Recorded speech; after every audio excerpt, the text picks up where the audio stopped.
Nesse vídeo eu quero falar sobre a brevidade da vida e a conquista da felicidade. Olá pessoal, eu sou Matheus Assunção e neste canal eu falo sobre a boa filosofia e o catolicismo. Então se inscreva desde já e deixe também o gostei, porque assim você vai me ajudar e vai me ajudar a lhe ajudar fazendo mais vídeos como esse. No vídeo de hoje eu quero falar sobre esse assunto, que é um assunto fantástico, né? Belíssimo.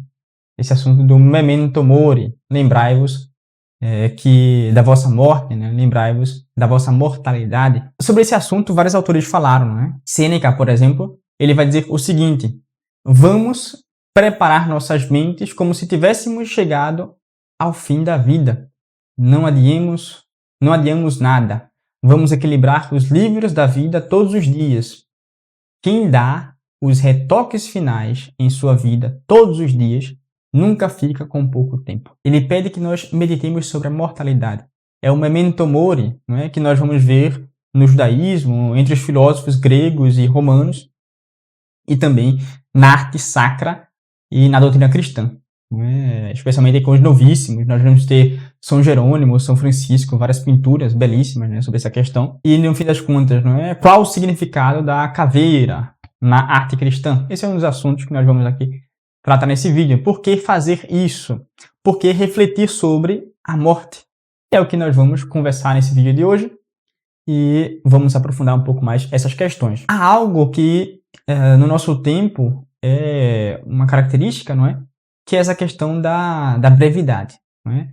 Por que é tão breve a vida? Alguns se perguntam, não é? Temos essa sensação porque pensamos que o tempo ganho são em coisas inúteis.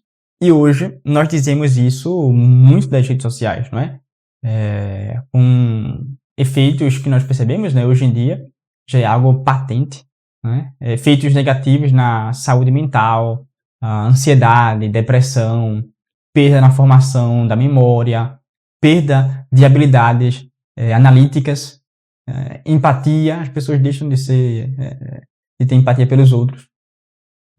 Problemas no sono, também tem isso. Profundidade, falta de profundidade na conversação. Hoje em dia você conversa com as pessoas, elas não têm profundidade, igual esse canal aqui tem. Então se inscreve aí desde já para ser profundo nas coisas. Desconexão com o real. As pessoas vivem num mundo paralelo, não é? Um mundo virtual, achando que isso é a vida real. E o mundo pré-rede social tinha aí um certo limite físico também, não é? Já que a tecnologia atual faz uma enxurrada de informação, né? Manda muitas coisas pra gente e possibilita muito mais consumo. Agora nós conseguimos perceber que há uma tendência nas redes sociais, uma tendência, por exemplo, de vício, né? Redes sociais e tecnologia em geral, né? Uma tendência de vício, uma tendência de desconexão com a realidade, uma tendência de positividade, do qual fala o Byung-Chul Han em seu livro Sociedade do Cansaço, um livro muito bom, vale muito a pena a leitura. Futuramente falarei sobre esse livro e, sobretudo, claro, a questão da aparência, né? O mundo da aparência. Mas fato é que muito tempo é perdido com coisas fúteis, coisas inúteis, vaidades, prazeres, bens materiais, enfim. Muita coisa é perdida muito tempo é perdido com essas coisas. E, como diria Eclesiastes, melhor é visitar a casa onde há luto do que a casa onde há banquete, porque ali está o fim de todo homem, e os vivos nele refletem. O que essa passagem nos ensina é que o homem precisa confrontar a morte. Ele precisa entrar em confronto com a morte para poder refletir. Ele precisa ver essas coisas, porque de fato há a morte. A morte vem para todos. E quando nós encaramos a morte, nós vimos a morte, nós conseguimos pensar mais sobre a nossa vida, refletir mais sobre a nossa vida. E a morte é algo instrutiva. A morte é instrutiva. E o que realmente importa, no fim das contas, é conhecer e amar a Deus. É só isso que importa. Nada mais importa. Diz outro livro da Sagrada Escritura, no caso o Eclesiástico: em tudo o que fizeres, lembra-te de teu fim e jamais pecarás. Ou seja, a reflexão que nós devemos sempre fazer é da finitude de nossa existência. Isso faz com que nós possamos considerar como nós utilizamos as coisas, as criaturas. faz com que nós possamos pensar naquilo que Santo Inácio fala, não é? Utilizar as coisas tanto quanto nos ajudem a chegar a Deus. Tanto quanto. Caso elas nos ajudem, utilizar mais. Caso nos afaste de Deus, deixar de utilizar. Tanto quanto. Isso que é tão importante, né? Com relação aos bens materiais, com relação até aos familiares, não é? Aos amigos, com relação a tudo. Tanto quanto. A vida ela é longa, mas nós é que fazemos ela ser curta quando não a aproveitamos. E a verdade é que a vida não nos pertence. Nós devemos apenas administrá-la e adquirir novos talentos, ou seja, adquirir virtudes. Deus vai cobrar isso de nós. A vida é dele, ele nos deu. E como nós devemos desenvolver as virtudes, como nós conseguimos fazer isso? Pensando nas coisas que nos acontecerão no último momento da nossa vida, na iminência das últimas coisas, ou seja, a morte, o juízo de Deus, o inferno para os maus e o paraíso para os bons. Pensando nessas coisas, nós temos uma resolução, somos forçados a ter resolução. Pensar nos novíssimos realmente é algo maravilhoso, né? É eficaz para poder evitar o mal e praticar o bem. Em tudo o que fizeres, lembra-te de teu fim e jamais pecarás. Então, a felicidade, como alguns poderiam pensar, não, a felicidade consiste nos prazeres da vida, as coisas momentâneas daqui do mundo. Isso é falso, né? Não consiste nos prazeres, mas na contemplação de Deus no céu. Essa é a vida beata, a vida feliz. Por que não consiste nos prazeres? Por que não consiste nos bens sensíveis? Porque o que é o homem no fim das contas? O homem é um animal racional. E é próprio do homem a racionalidade, o conhecimento da verdade. E a finalidade do homem é aquilo que corresponde ao seu fim próprio, ao que é específico do homem. O que é específico do homem é o conhecimento da verdade. E qual é a verdade por excelência? Se o homem aqui nesse mundo ele já deve adquirir a verdade, deve contemplar a verdade, qual é a verdade por excelência, senão Deus? Então, a felicidade do homem consiste na contemplação de Deus. E é nesse momento que acaba todo o movimento, toda a inquietude do coração. Como disse Santo Agostinho, né? Meu coração não repousa enquanto não descansar em ti. Então, é nesse momento que o coração se aquieta, não é? E o livre-arbítrio, ele é a força eletiva. De fato, nós podemos escolher as coisas, mas podemos escolher apenas os meios para poder chegar ao fim. E quando nós desviamos do nosso fim escolhendo meios errados, nós estamos utilizando de maneira errada, de maneira inapropriada, nosso livre-arbítrio. E por isso mesmo nós estamos buscando, no fim das contas, a nossa condenação. Diz Sêneca, feliz é a vida fundamentada em um juízo reto, certo, imutável, estável. Porque isso nos faz merecer algo bom. No fim das contas, faz nos merecer a bem-aventurança. A virtude é algo de elevado, sublime e nobre, invencível, infatigável. O prazer é coisa baixa, servil, débil, efêmera, é uma ilusão. O prazer é uma ilusão. É como um cadáver embalsamado. Parece ser algo belo, algo bom, algo verdadeiro. Mas não é. Claro, estou falando aqui do prazer desordenado, evidentemente, não é? Não é algo bom. Prazer desordenado não é algo bom. O problema consiste em acreditar que o fim do homem está na aquisição dos prazeres. O que é que alimenta a nossa alma? Não é? Santo Agostinho, ele também tem um livro, né? Leva o mesmo título de Sêneca, né? A Vida Feliz, que ele diz o seguinte: os alimentos da alma são os pensamentos e a contemplação, na medida em que ela possa recolher deles alguma coisa. Então, Santo Agostinho aqui ele coloca, né, esse momento do livro, ele fala de alimentos bons e alimentos maus. Os alimentos bons, eles vão dar um resultado, os maus vão dar outro. Pessoas esclarecidas vão adquirir alimentos bons. Vai ter a alma cheia de virtude e, por isso, a alma magnânima. Porque tem o alimento correto. Pessoas ignorantes vão buscar os alimentos maus. Vão estar cheias de vícios, vão estar no estado de inanição, não é? Ou seja, doentes, né? Vão estar no estado que se liquefaz, ou seja, que morre sem cessar, porque nada são. Então estão privados do alimento correto, no fim das contas.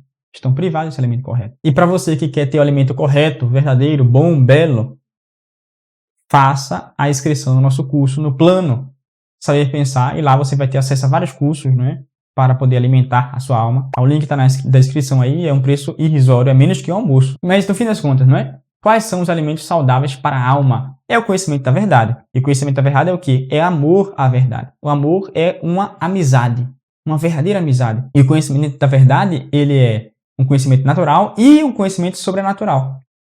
E há uma harmonia entre as duas coisas porque há um autor comum das duas ordens.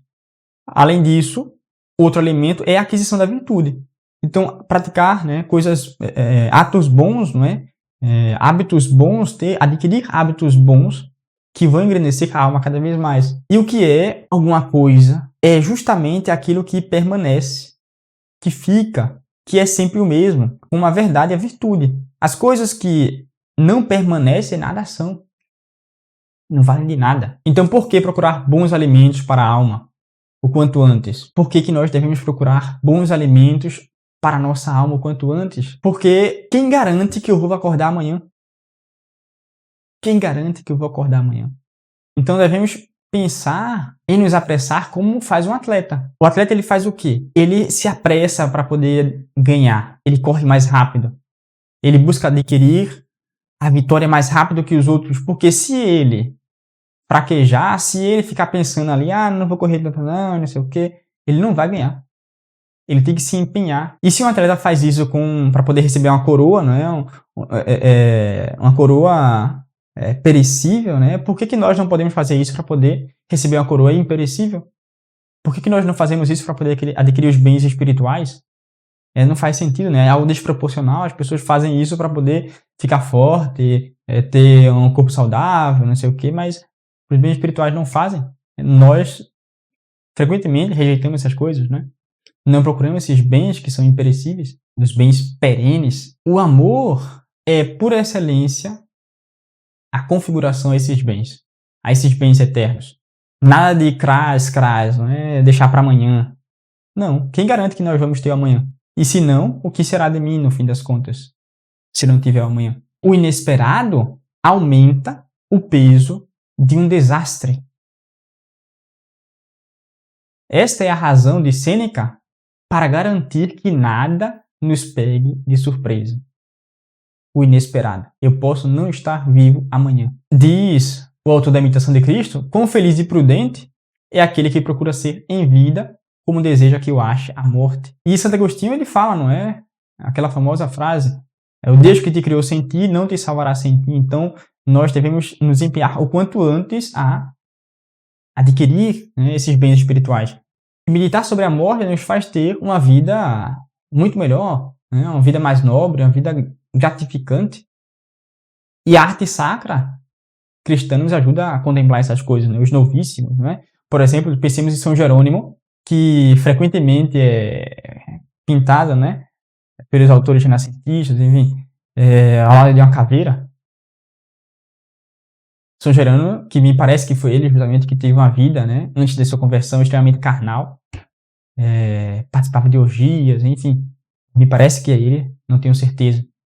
Mas, no fim das contas, se converteu e tem a caveira ali diante dele o tempo inteiro, né? Sempre coloca uma caveira ali na pintura. E, de fato, ele fazia isso, né? Porque a caveira remete à urgência da conversão. De largar o transitório e abraçar os tesouros do céu. Nos remete a isso. Algo que está sempre presente ali, a morte. E São Francisco também, né? São Francisco, em algumas lições escrituras, nós conseguimos perceber várias coisas, né? Bem interessante, porque São Francisco, ele, em algumas escrituras, nós vemos ali um flagelo, não é? Para nos relembrar a mortificação da carne, nos relembrar a penitência. Nós vemos a ampulheta para lembrar o tempo que nós temos, que é pouco. Podemos não ter o tempo de amanhã. E São Francisco nos lembra o combate à tríplice concupiscência, não é? Então, os pagãos, eles pensavam na finalidade da vida natural. Nós pensamos na finalidade real da vida, que é a vida sobrenatural. A vida humana é chamada a contemplação de Deus no céu. Então, os doces pensamentos sobre a morte nos faz encaminhar para a vida verdadeira, a vida em nosso Senhor Jesus Cristo. Então, se nós nos perguntássemos, não é? A vida é breve? Sim, é breve. Se não sabemos viver bem, é breve, é brevíssima. Mas a vida bem vivida, ela não é breve. Não é breve. Mas suficiente para poder encontrar a felicidade onde o coração repousará eternamente. Finis venit, venit finis. Lembremos que aos homens foi estabelecido morrer uma só vez. E isso vai nos ajudar sempre a querer conhecer a verdade e praticar o bem. O memento mori, o lembrai-vos da mortalidade, realmente é algo importantíssimo, algo muito bom e salutar, sempre considerar, porque isso nos possibilita uma mudança de vida, né? Uma conversão. Se inscreva aqui no canal para você ter mais acesso a conteúdo como esse e nos ajude aí a forçar esse algoritmo a divulgar o nosso canal, porque realmente nós temos aí quase que zero ajuda desse algoritmo do YouTube, é algo impressionante. Nós não crescemos mesmo. Enfim, nos vemos no próximo vídeo. Tchau, tchau.